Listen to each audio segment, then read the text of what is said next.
நீங்களாம் இன்னைக்கு அழுவுறீங்க. நான் வரதுக்கு முன்னாலே அழுது முடிச்சுட்டு தான் வந்தவன். டெய்லி சொல்ல முடியல. பிள்ளைய போட்டு டார்ச்சர். எங்க போகுதுங்க அம்மா, எங்க போகுது எங்க போகுது. என் பிள்ளைங்க பொய்க்கு மேல பொய் சொல்லி தாங்க முடியும். எத்து கட்டு வேற சின்னதா ஒரு கருத்து சொன்னா கூட ஏத்துக்க மாட்டாரு. அவனும் ஏறி மிதிச்சு வந்துட்டேன். அந்த வேலை செய்யல, இந்த வேலை செய்யல, லொட்டு செய்யல, நொடுக்கு செய்யலன்னு சொல்லக்கூடாது. நான் ஒரு மாசம் போனா வந்தா வந்து தூங்கிடுவேன், அவ்வளவுதான் அப்படின்னு சொல்ல. பொம்பளையா இருந்து நம்ம கையில சம்பாதனை இருந்தா அந்த இடத்துல நம்மளோட பேச்சுக்கு ஒரு வேல்யூ இருக்காது. அதே நம்ம ஒரு இடத்துல வந்து சம்பாதிச்சு போய் அந்த இடத்துல ஒரு கருத்து சொன்னோன்னா அந்த பேச்சுக்கு நம்மளுக்கு வேல்யூ கொடுப்பாங்க. உங்ககிட்ட நான் சொன்னேன், இத்தனை நாளா நீங்க மம்மி என்ன பண்ணேன்னு சொன்ன கேட்டாங்கன்னா என்ன சொல்லுவீங்க? ஹவுஸ் ஒய்ஃபா இருக்காங்க, இனிமே என்ன சொல்லுவீங்க அப்படின்னு கேட்டதுக்கு எங்க அம்மா வந்து மேக்கப் ஆர்டிஸ்ட்னு சொல்லுவோமா நான் அப்படின்னு சொல்லி சொன்னாங்க. அது லவ் யூ ஃபேமிலிக்கு. நாமக்கல்ல இருந்து வந்தேன். இங்க வந்து எல்லாருமே எல்லாம் ஒவ்வொரு ஸ்டட்டல்ல இருந்து தான் வந்திருக்காங்க. இங்க வந்து நீங்களாம் இன்னைக்கு அழுவுறீங்க. நான் வரதுக்கு முன்னாலே அழுது முடிச்சுட்டு தான் வந்தவன். நான் இன்னைக்கு தேங்க்ஸ் பண்ணேனே என் ஹஸ்பண்டுக்கு தான் தேங்க்ஸ் பண்ணோம். எல்லாரும் சொன்னாங்க என் ஹஸ்பண்ட் அப்படி பண்ணாரு இப்படி பண்ணாருன்னு. நான் சண்டை போட்டு நான் முன்னாடி வந்து இப்படி நிற்பேன்னு சொல்லிட்டு வந்து நான் இங்க வந்தேன். ஆனால் நான் புக் பண்ணுறப்ப 4 பேர் தான். எனக்கு என் ஹஸ்பண்டு என் 2 குழந்தைங்களுக்கு மட்டும்தான் தெரியும், யாருக்குமே தெரியாது. ஏன்னா 50,000ன்னு சொன்னால் எல்லாம் ஃபேமிலியில யாருமே விட மாட்டாங்க. அது எனக்கு நல்லா தெரியும். எங்கள் அம்மாவே விடாது, நீ போகாத பிள்ளைங்களை விட்டுட்டு அப்படிம்பாங்க. சரி ஒரு மாதம் லீவில் இருக்கோம் அப்படின்னு சொல்லிட்டு நான் ஃபஸ்ட்டு டைலரிங் கிளாஸ் போகிறேன்னு சொல்லி போய் சொல்லிட்டு தான் எங்கள் அம்மா வீட்டில் விட்டேன். அதுக்கப்புறம் ஒரு 15 நாளுக்கு மேலே தாங்கலை. என்ன டெய்லி கேட்க ஆரம்பிச்சிட்டாங்க. அப்புறம் ஃபஸ்ட்டு ஹஸ்பண்ட் ஃபேமிலியில் சொல்ல ஆரம்பிச்சிட்டேன், நான் இது மாதிரி போயிட்டு இருக்கேன் சேலம் அப்படின்ட்டு. அப்புறம் சரி அப்படின்ட்டு அப்புறம் அம்மா கிட்டையும் என்னால் டெய்லி சொல்ல முடியல. பிள்ளைய போட்டு டார்ச்சர். எங்க போகுதுங்க அம்மா, எங்க போகுது எங்க போகுது. என் பிள்ளைங்க பொய்க்கு மேல பொய் சொல்லி தாங்க முடியல, மாட்டிட்டாங்க. சரி அப்படின்ட்டு உண்மையை சொல்லிடலாம்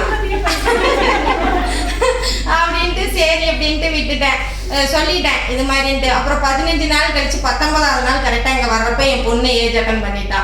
பெரிய பொண்ணு போச்சு, போட்டு தள்ளி விட்டாங்க அப்படின்னு சொல்லிட்டு ஒரே நாள் தான் லீவ் கேட்டேன். அது ஸ்ட்ரிக்டாக தான் லீவ் கேட்டேன். எனக்கு வந்து நான் 50,000 கட்டிட்டேன், நான் போயே ஆகணும் கம்பல்சரி அப்படின்ட்டு. குடிசை கட்டின அன்னைக்கு மட்டும் நான் இருந்தேன். அதுக்கப்புறம் வந்துட்டேன், கிளாஸ் வந்துட்டேன். திருப்பி அதுலேயும் நிறைய பிரச்சனை இருந்துச்சு. இருந்தாலும் அதை தாண்டி போய் தான் ஆகணும். ஏறி மிதிச்சு வந்துட்டேன். என் வீட்டுக்காரர்கிட்ட சொல்லிட்டேன். அவர்கிட்ட நான் சேர்றதுக்கு முன்னாலே அக்ரிமெண்ட் போட்டேன். நீங்க வந்து அந்த வேலை செய்யல, இந்த வேலை செய்யல, லொட்டு செய்யல, நொடுக்கு செய்யலன்னு சொல்லக்கூடாது. நான் ஒரு மாசம் போனா வந்தா வந்து தூங்கிடுவேன், அவ்வளவுதான் அப்படின்னு சொல்லிதான் வந்ததே. அப்புறம் அவரு சரிட்டு அந்த ஒரு மாசம் பல்ல கடிச்சிட்டு இன்னைக்கு முடிய கூட பல்ல கடிச்சிட்டு தான் இருக்காருன்னா சண்டை வாங்கல, இனிமே வாங்க ஆரம்பிச்சிருவாங்க. இல்ல சர்டிபிகேட் வாங்கினே போட்டு விட்டேன். கங்க்ராட்ஸ் பண்ணாரு. பட் ஆனால் எல்லா விஷயத்துக்குமே நல்லா பேக் போனா இருப்பாரு. எல்லாம் நீ எது உனக்கு பிடிக்குதோ அதை பண்ணுன்னு சொல்லிடுவாரு. நானும் சிவகார்த்திகை மாதிரி அது வரும் இது வரும் நிறைய விஷயத்த நானும் தொலைவிட்டே இருந்தேன். எதுவுமே நம்மளுக்கு செட் ஆக மாட்டேங்குது அப்படின்ட்டு. அதுக்கப்புறம் ஒரு இந்த கிளாஸை பார்த்ததுக்கு அப்புறம் அப்பயும் எனக்கு இன்ட்ரெஸ்ட் வரல போகணும்னு. என் பிள்ளைங்க 2க்காக தான் நான் வந்து வந்ததே, அதுங்களுக்கு மேக்கப் போடலாம் அப்படின்னு சொல்லிட்டு. அப்புறம் இங்க வந்து உங்களை பார்த்ததுக்கு அப்புறம் மேக்கப் நம்ம பிள்ளைகளுக்காக தான் போடணுமா, நம்மளும் ஒரு பிசினஸ் பண்ணலாம் அப்படின்ட்டு. அப்புறம் என் பொண்ணு கிட்ட கூப்பிட்டு சொன்னேன், இத்தனை நாளா நீ ஸ்கூல்ல என்ன சொன்னேன். என் வீட்டுக்காரர் வந்து மொபைல் ஷாப் வச்சிருக்காரு, 2 கடை வச்சிருக்கோம், நாங்கள் ரன் பண்ணிட்டு இருக்கோம். அவர் கொஞ்சம் எங்கிட்ட அதுல எல்லாம் கெத்து காட்டுவார். இந்த வீடியோ போனாலும் அவர் என்னை திட்டுவாருன்னு நினைக்கிறேன். கெத்து காட்டுவாரு. சின்னதா ஒரு கருத்து சொன்னா கூட ஏத்துக்க மாட்டாரு. ஏன்னா நான் வந்து என்ன யோசிக்கிறேன்னா, பொம்பளையா இருந்து நம்ம கையில சம்பாதனை இருந்தா அந்த இடத்துல நம்மளோட பேச்சுக்கு ஒரு வேல்யூ இருக்காது. அதே நம்ம ஒரு இடத்துல வந்து சம்பாதிச்சு போய் அந்த இடத்துல ஒரு கருத்து சொன்னோன்னா அந்த பேச்சுக்கு நம்மளுக்கு வேல்யூ கொடுப்பாங்க. அது தேங்க்யூ.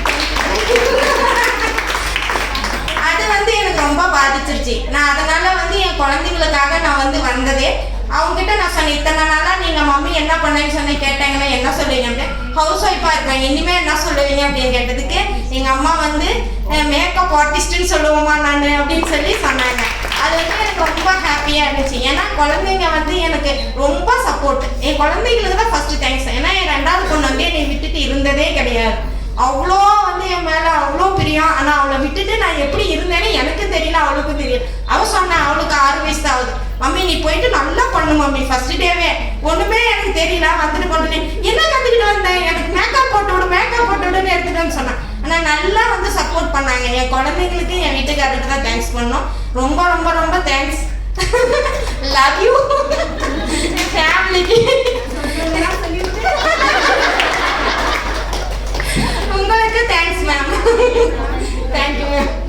தேங்க்யூ.